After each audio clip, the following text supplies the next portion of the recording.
So I've been talking about colon health for this last week, not the small intestine, the colon. If you have too much mucus forming food in the likes of dairy, what happens is it goes to the colon and it coats the light intestine. And then what happens there is you can't digest food properly, and you also start to store food in your colon, which then begins to rot, putrefy, toxify, and then we get this condition known as toxemia, which is when your blood has become toxic, and then your liver becomes toxic, and then your kidneys become toxic. Dairy has a habit of kind of sticking around, literally sticking around, because that is what it is. You look at milk, howie, it's all like, it's mucus, it's glue, and that's how I refer to it in my book. It's a mucus forming food. So if you see lots of snotty kids, colds and flus, I used to see that a lot. One thing I will always look at your diet for that child is, do they have a lot of dairy? And usually the answer is yes, they do. That's what it is. You got all that mucus, and that's it. Like, they like to feed on viruses, and that's why you get like a lot of kids. I'm talking about kids here because lots of kids have colds and flus and stuff like that when they're little. It's very mucusy, dairy. Stop eating any sorts of dairy or drinking it. It's not good for you. I'm going to talk about hair loss here in men.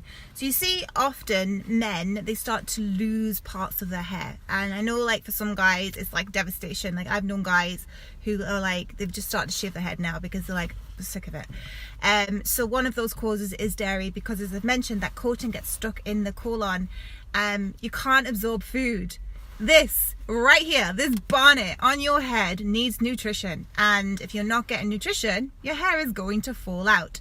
So the two biggest culprits of hair loss in men, maybe women as well, is dairy and meat, because those are the two things that tend to stick around in the colon and stop you from absorbing nutrition from all of the other good foods, hopefully good foods anyways, that you're eating. So that is one of the reasons why men start to go bald. And when you do have meat, you always have with fiber. The reason why you have with fiber is because that fiber needs to push the meat out of your colon. As I said, death begins in the colon. So if that meat is sitting rotten in there, it's going to be rotten in there for the rest of your life, unless you take steps like colonics to get rid of it, or you're eating like enough fibrous rich foods with the meat to get it out of your gut. But we should all be trying to have a colonic at least once a year. So anyways, that's I'm not done. One more last thing on the meat.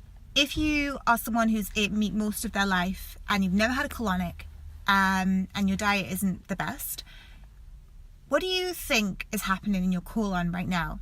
And how badly does an animal smell when it's decaying? Well, that is what is going on in your colon. It stinks, it's putrefying, it's rotting, it's disgusting. It's all of those things is rotting in your colon, and it's causing disease.